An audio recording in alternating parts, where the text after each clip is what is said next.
Hey guys, and welcome back to my channel, or welcome to my channel if you're new. I thought we would get started this Friday with a top 10 books that I own. So I own about 76 books, and I've read over 120 books in my lifetime. That's not a really large number of books, but I do read quite frequently. And so I've been kind of really wanting to do something on my YouTube channel that was talking about books and reading, because to me reading and books are just, they're like my life, honestly. I really love books, and I think that they're an amazing just tool, and I just love it. So I've been wanting to do something, and I thought I would do reviews, and I thought I might do books versus movies, but there were just some kind of snags I was hitting there. I do plan to do those in the future, but I just need to think about them and work on them a little bit, because I don't have like a ton of time to make some of these videos currently, just because I'm going away. So I'm trying to make a bunch of videos up front so that you guys have lots to watch while I'm gone. So when I have more time and I have time to sit down and actually write out full reviews for books and really compare the movies and the books together, then I'll be able to do that. But until then, I thought I would do this. Yeah. So a few announcements quickly before we get started. A few announcements, I mean one really. Videos will now be out every Friday. I'm going to do my best to have them out every single Friday, which will be good and enjoyable hopefully for you guys. So I'm going to make Friday the day. They're not going to be any specific videos. It could be a book review, something like a book review, something like this. It could be a rant or a vlog or a how-to on something, or anything really right now, just because I'm kind of testing the waters and figuring out what kinds of stuff you guys want to see, and then what kind of content is the best. And then once I have more time and I've kind of figured out some of the stuff, then I can do like on Fridays will be books, and on Thursdays will be this. So then we'll have a more set schedule. But yeah, so until then, it's just going to be every Friday. I will put up a video on this channel and on my other channel. And then every Sunday, like I've said before, will be my weight loss journey or health videos. So yeah. So let's get started. The first book we're going to start with, number 10, is called The Shapeshifters. It's by, let's see if I can pronounce this, Amelia Atwater Rhodes. So this is the book. As you can see, I was actually at some point in the middle of reading it. But yeah, so here it is. This is kind of, it's 5 books in one, and it's about shapeshifters. So it's kind of the idea of like different types of shapeshifters, the avians and the serpents, kind of fighting against each other. And it's really good, because each different one is kind of like throughout the history of what happens and what goes on. So the first book is like the start of all the stories, and then each one has some of the characters from before, but it's like a new story. And I really like this. I think that the plot is kind of lacking in the sense that it's nothing really, the characters and stuff are really interesting, and it's like a plot where the characters make it interesting because they're something you wouldn't necessarily expect, in the sense that they're shapeshifters, if that makes sense. So there's like a lot of lovey-dovey, like, will they, won't they, should they, shouldn't they, like war type stuff. So it's like, to me, it's not like a super creative plot, in the fact that like I feel like there are a lot of books that are similar, but I think that the characters and the settings in which these take place are like super interesting. So yeah, this spot gets number 10 for me, as I've read it definitely more than once, and I probably definitely will read it again. But it's not like the best book in the entire world that I've ever read, but I really do enjoy it. So this one gets number 10. Number 9 is going to be Sharp Objects by Gillian Flynn, who also did Gone Girl, that was made into a movie, and Dark Places, which is another book I read by her that I really liked, that is also a movie. And I've heard that this one is either going to be a movie or a TV show. I'm not sure. But this one is basically just a reporter who has been in a psych ward, who has had a brief stay in the psych ward, has to go back to her hometown to report on some murders that happen. This one, to me, has probably like one of the best like, I'm not usually really into murder mysteries or anything like that, but this woman is an amazing writer, makes them, plots are really interesting and deep, and you're not really sure who has done it until the end, and I really enjoy reading her. It's like watching an episode of Criminal Minds, but in book form. So I really like that. And the plot, so the plot is amazing. The characters, everyone except for the main character to me are kind of bleh. They're kind of very stereotypical to me in some senses.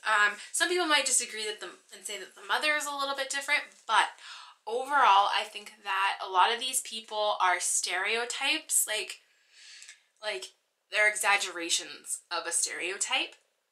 So I don't think they're really that special, and it's not really set anywhere interesting or anything like that, but the setting isn't bad because it's just like it's not in a special time or in a special place, but it's really the connection to the main character that I think really makes this book. Is you can like feel a lot of her deep pain and a lot of the things that she's gone through. And so this book is definitely a book that I will probably read again, even though I already know who did it. I think that connecting with this character is just like, it's a really good experience. So I definitely suggest this book.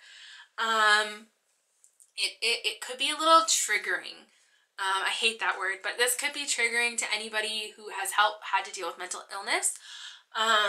So if you are worried about that, if you have had to deal with mental illness, especially like anything suicide or depression related, I would say be careful when you're reading this book, because she does experience and talk about that somewhat in the book, and I would hate for anyone to get like super upset while reading this. But overall, like a fantastic book, and I love it.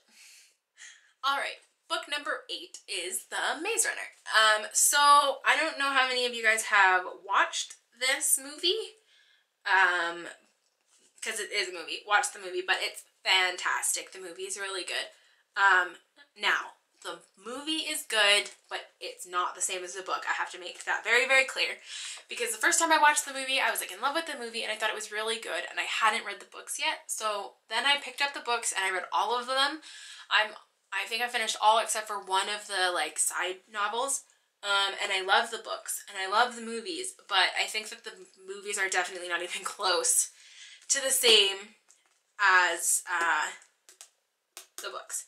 So really, this book is just about a guy named Thomas who wakes up in a lift as he's going up into a place called the Glade, and he meets a bunch of other teenage boys who are like, there's a whole bunch of teenage boys here, and he doesn't have any memory, and they don't have any memory.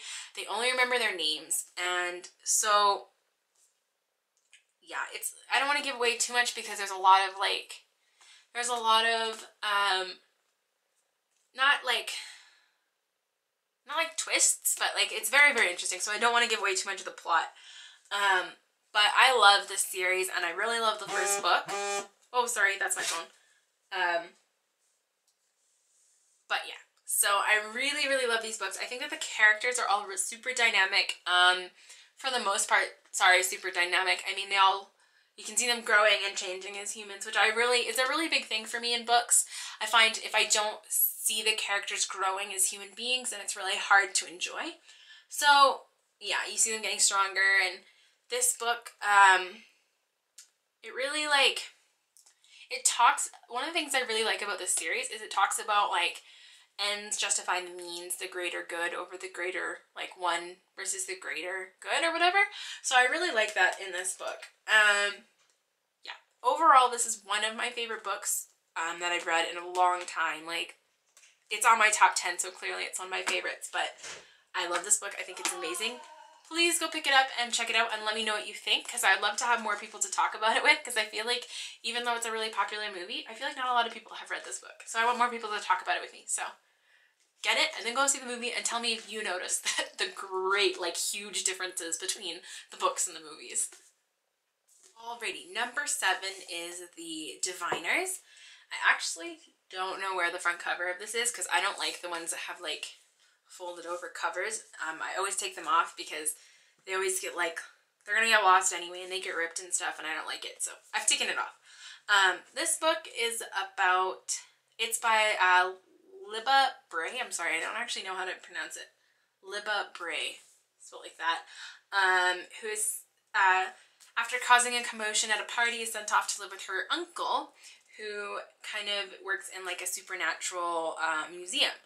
And she has some supernatural abilities, and she's trying to help solve a murder. So it's very supernatural about people who have like strange like psychic type abilities and stuff like that. One thing I love about these books, well, this book, I know there's a second one, but I haven't read it. This book is the fact that is the setting. It's set in the 20s, and that to me is so interesting because most books are most of the books I read, I feel like, are set like in the future or like present day, or they're like fantasy, like set in like, I don't know how to describe it. Most of them are set in pop, like this day and age, like 2000s. But some of them are set in like fantasy, like medieval times, but I never read books from like the 20s or the 50s or anything. So this book is one of my favorite books for that reason, as well as it's like really realistic in the way it does the like supernatural, not realistic, but like, I don't know, like it just feels very authentic in the way that it is. And I think that the murders and stuff like that is actually, it's kind of a bit of a horror in that sense. It's like, it's actually really scary. Like, I don't know, you like get really sucked in and like really involved and super close and connected to the characters and stuff. And yeah, I think that the characters in this book are fantastic and well-rounded and grow and are dynamic in every way. And the plot is quite fantastic. I think that the storyline is great, it's gripping, it holds you, and again, it feels real and authentic. So this is definitely a book that I cannot wait to get the second one. And this is another book that I haven't heard a lot of people talk about, but I definitely would love to hear more people talk about it, because I think that this is a great book. I mean, it's big, which I love. I like big books, and I cannot lie. But it's good. It's definitely a gem that I found because I wasn't sure about it. I read the back and I was like, I'll give it a try, and I loved it. At first, the first little bit was a little hard to get through. I remember reading a little bit of it, and then I finished the rest of it a lot quicker because once I got to the really, really good part, I just like couldn't put it down. So yes, The Diviners is definitely deserves its spot on number 7. Alright guys, number 6 is Boneshaker by Sherry Priest, I believe it's called. And this one is basically a book about zombies, as well as a book with steampunk in it. Which I was really drawn to because I personally really, really like steampunk. I think that it's a really cool aesthetic, and if I could dress in it every single day, I probably would. Now, there isn't a lot of TV shows, movies, or books, or like comics about steampunk, so when I found this, I was like super excited. So basically, the general plot is that there's a woman, her name is Briar, and her husband has created a machine that, how do I explain it? I think this is in like the first chapter, or even on the back. So anyway, his machine leads to the zombie apocalypse. I'll let you find out by reading how. Yeah. So 16 years later, her son and her are just living on their own. And then her son runs off, and it's all about her trying to get her son back. And her son is run off because he is trying to reclaim the family name, because everybody knows how awful her husband was and what he did. And so he's running off to try and like change the family name. And so she has to go after him.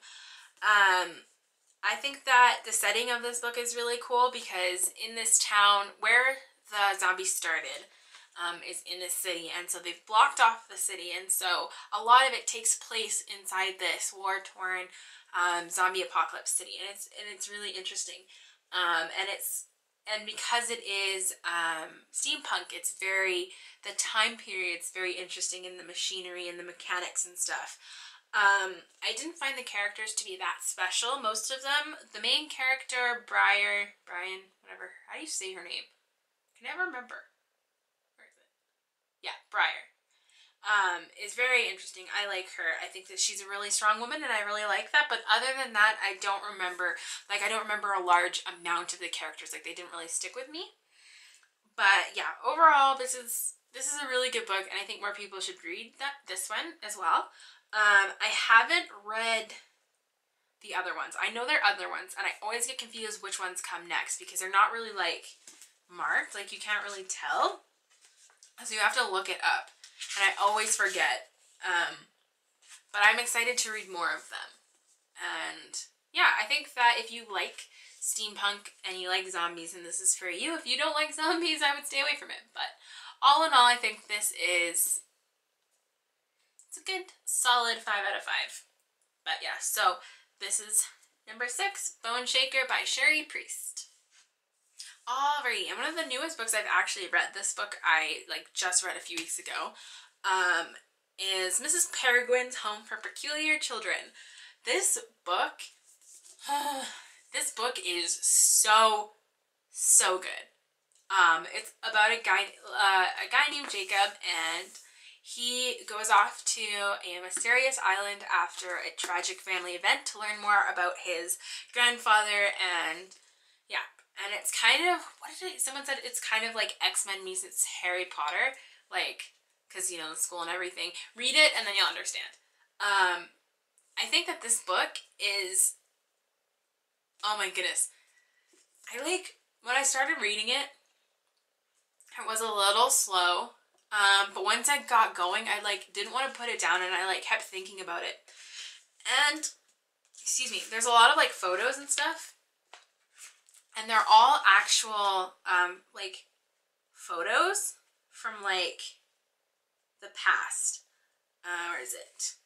Yeah, all the pictures in this book are authentic vintage found photographs, and with the exception of a few that have undergone minimal processing, they are unaltered.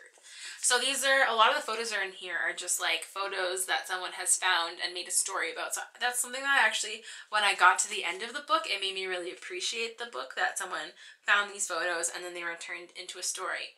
And that someone took that person in this picture, in the front, she's in the book, and just came up with a story about what they thought that her life was like.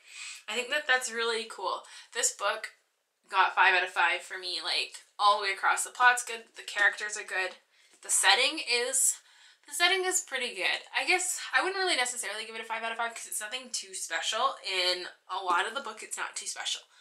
But, you just have to read it to understand that once it shifts into another part of the story, there is a change in setting, and that is quite interesting and quite cool, but they're not really in a cool world, and there's nothing really cool about this book's setting to start with, but it gets a little bit more interesting, and I'm sure the other books are probably going to be set in a little bit of a different setting, so I'm excited to see where these peculiar children go and how their story continues. And this is I don't know if you've noticed, but a lot of these books are going to be young adult fiction because for a big portion of my life, I've been a young adult. So I've read a lot of young adult fiction, so I like a lot of it. But this one is one of those books that I think that anybody of any age can enjoy. It's not just for children. I think that this book is for anybody who likes to read, and I think that pick it up, read it, and I don't think you'll regret it. Yeah, so tell me what you think of this book, and I'm also really excited because the movie came out and I want to go see it. So I was watching the trailer and it made me really mad because there's a lot of things and I was like, that looks super inaccurate, but I guess I'll just have to hold off judgment till I see it. But yeah, so let me know if you've read this and you've seen the movie. Please, please, please, in the description below, let me know. Is it super accurate or is it super, super inaccurate? Okay. Now, this is a book that is definitely not for kids and definitely not young adult, and that's because it's by Anne Rice, and it is The Wolf Gift. Anne Rice is most known for writing the Interview with the Vampire, which I'm currently reading right now, which I am loving because I watched the movie, and the book is just as good, if not better. So this is a story about a reporter, again, who goes on a journey to write a article about this woman's house, this old house, and she's an older woman, and he starts to kind of fall for her, and then It doesn't take long before they are attacked, and he is bitten by, obviously, a wolf, and passed on a gift. So it's just kind of about him coming to terms with who he is and what he's becoming in his life and how he's changed and how he's changing and the things he wants is changing. And this book, to me, actually when I was in a class not too long ago, and I had to write a paper about an activity I like to do, and I did it on writing. And I use this book as an explanation, as reading. And one of the books I did kind of talk about, and that was a little bit, was this one, because the characters in these books deal with the fact that, is it okay to kill someone if you know that they're evil? And whose job is it, and is killing ever okay? Like, if someone truly is evil and you can, like, tell that they're evil and that they're always going to be evil, is it okay to kill them? So that's something that this book deals with. And it is, like, when the way she describes the settings and stuff is so beautiful. Like, just the way that she pictures the houses and the town that he lives in, and like all of that is amazing. And again, character development in this book is huge. Every single character I feel that you get to know in this book changes. And even if they don't change right away in this book, if you get to know them well enough, they do change. There are some secondhand characters that don't really change. But all the like main characters really do change and grow.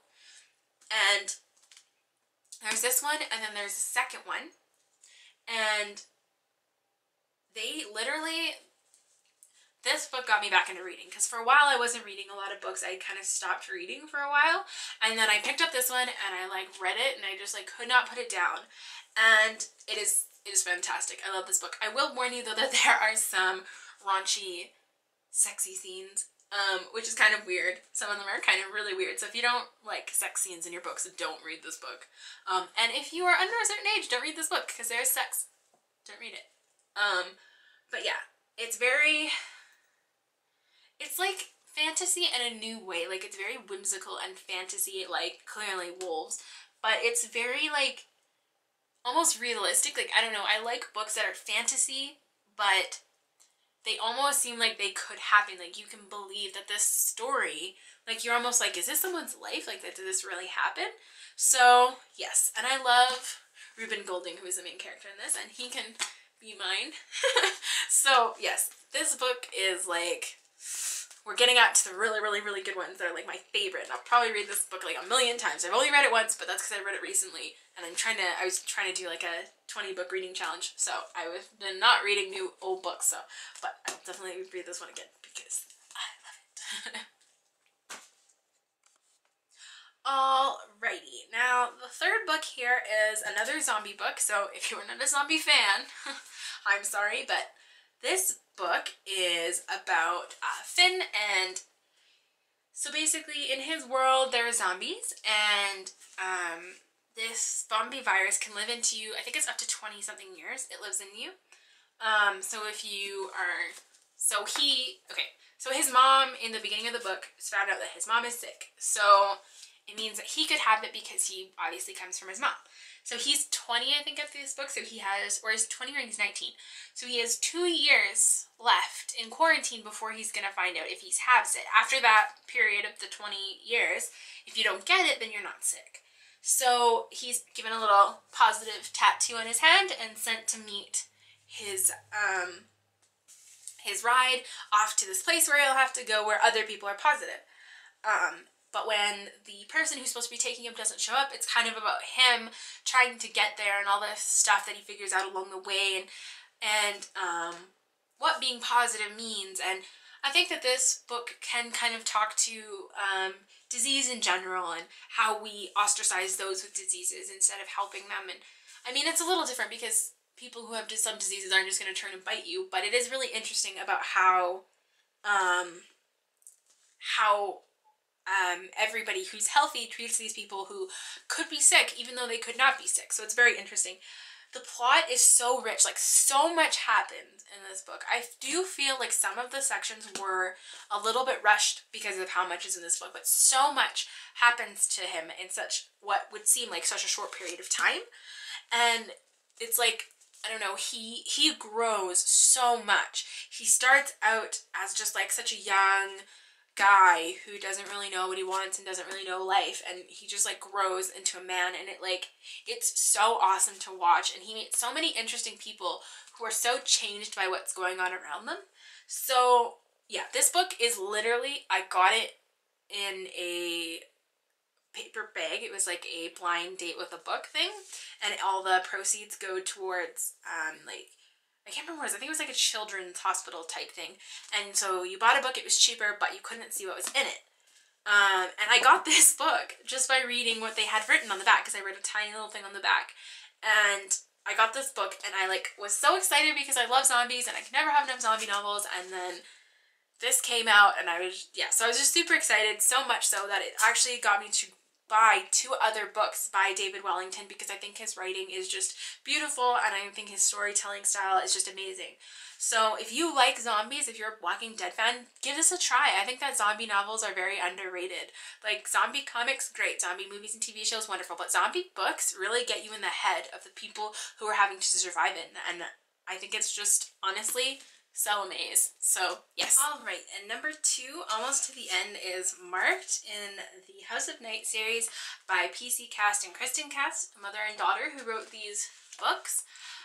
So it's a vampire novel. It's about a young girl named Zoe who has been marked to turn into a vampire. And in this world, vampires are very known about, and how it works is you are marked, and then you have to go live in this school, and you have to go through this change.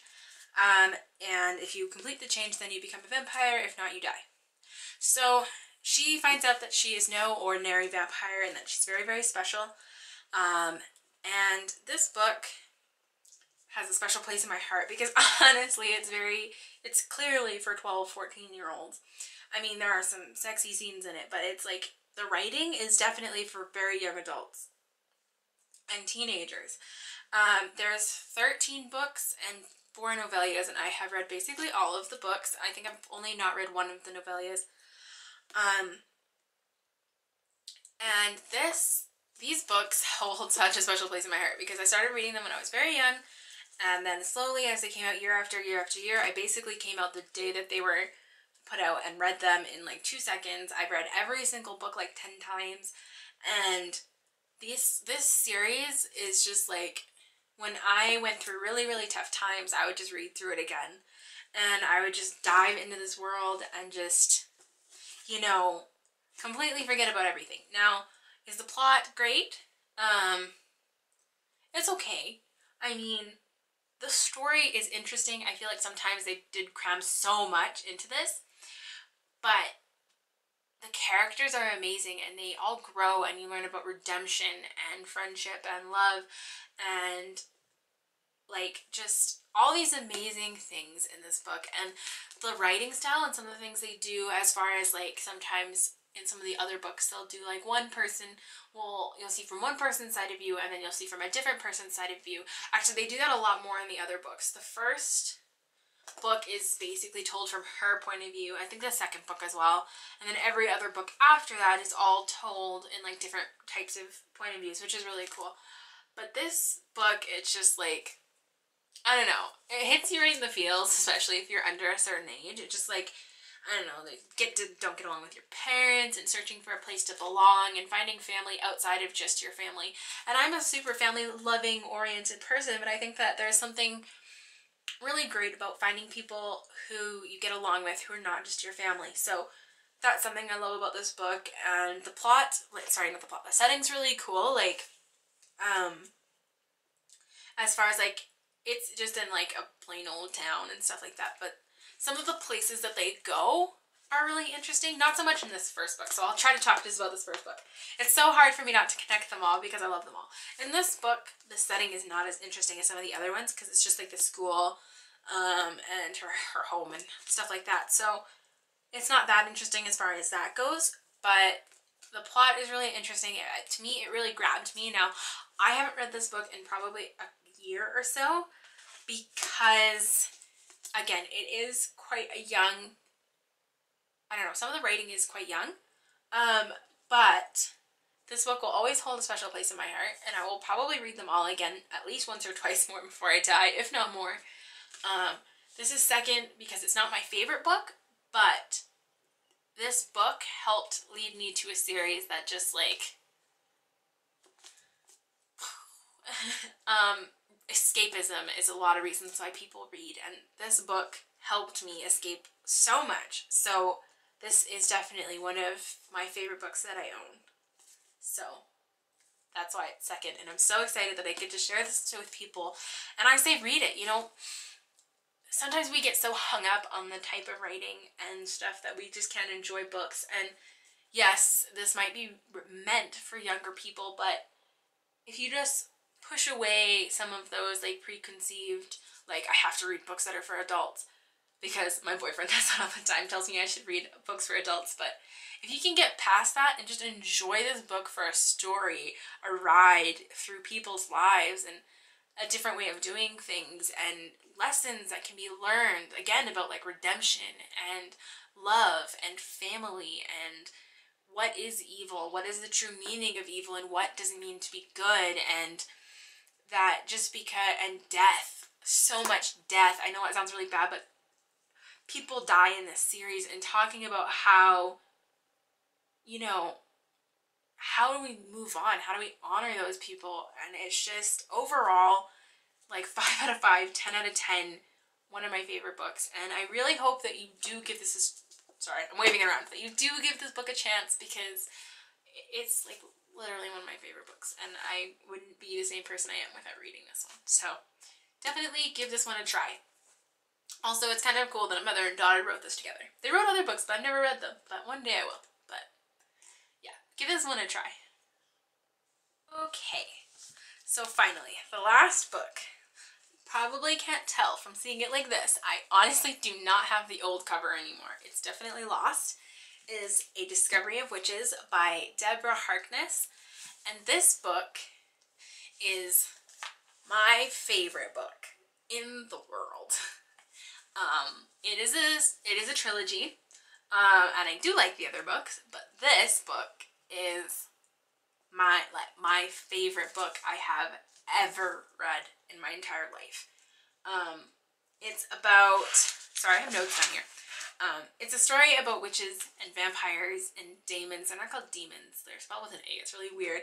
It has history and magic, and I love this book. Okay, so it starts with Deanna, who is she is a scholar who studies alchemy, and she's also a witch, but she doesn't really want to connect with being a witch because of her parents passing, and she blames them being a witch and magic on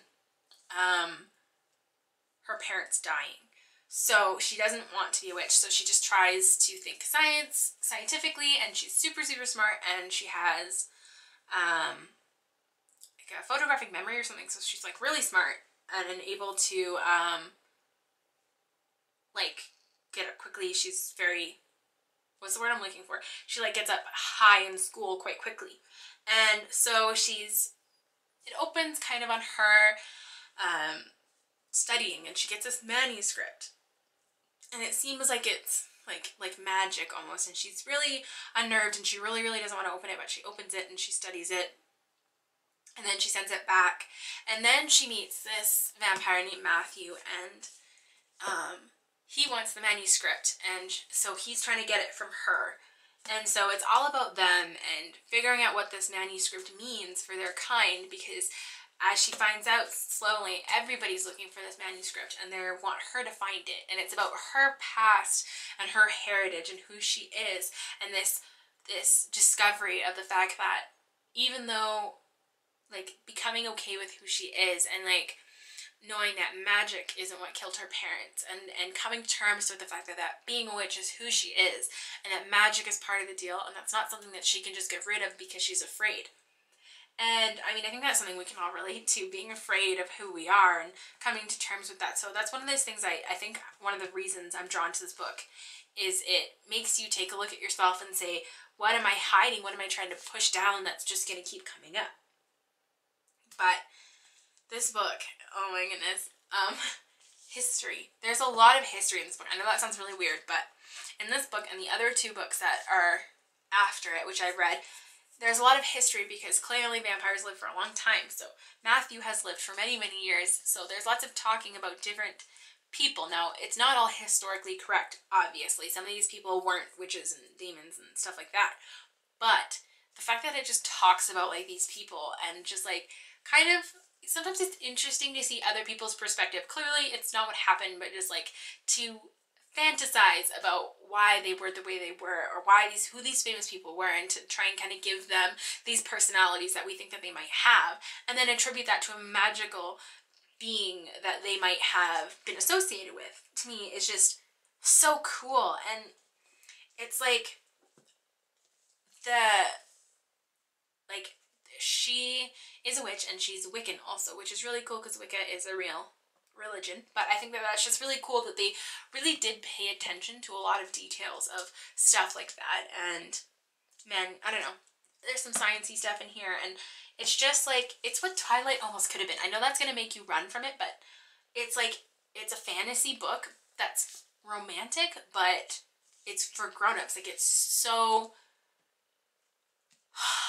I don't even know how to describe this book, because it's just, you have to read it to really understand the connection of all the characters and how they grow and change. And like, every single character in this book goes through changes and has to come to terms with their prejudice against other people and different kinds of beings, and questioning the rules and the status quo, and why things have to be this way. Why can't we make them better? And like, I don't know if you can tell, but like, the pages are getting brown and the corners are all in and the edges. None of my other books look like this. Even that series that I just showed you doesn't look like this book, because I've carried this book and read this book so many times. And even before I read the other ones, like, I just read this book over and over and over again, and I will continue to read it over and over and over again, because when I read these people, I just live, and like, I fall in love with the characters every single time I read them, and I just like, I feel like I know them and I care about them and I love them. And I think that that's something that a book is supposed to do. It's supposed to take you out of your world and put you in a different one.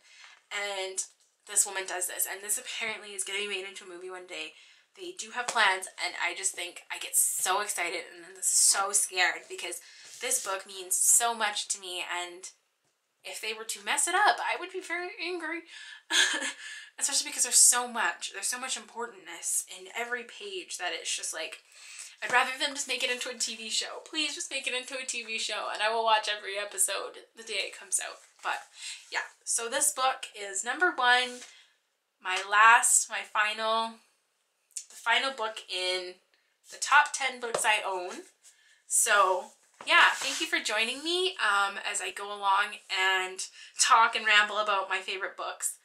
I hope you've enjoyed this. I hope this has given you some books to read. In the description, I'll put all the book titles and probably a link to Amazon, so you can check them out and order all of them if you want. Yeah, so please like, comment, subscribe, and I'll see you guys next Friday.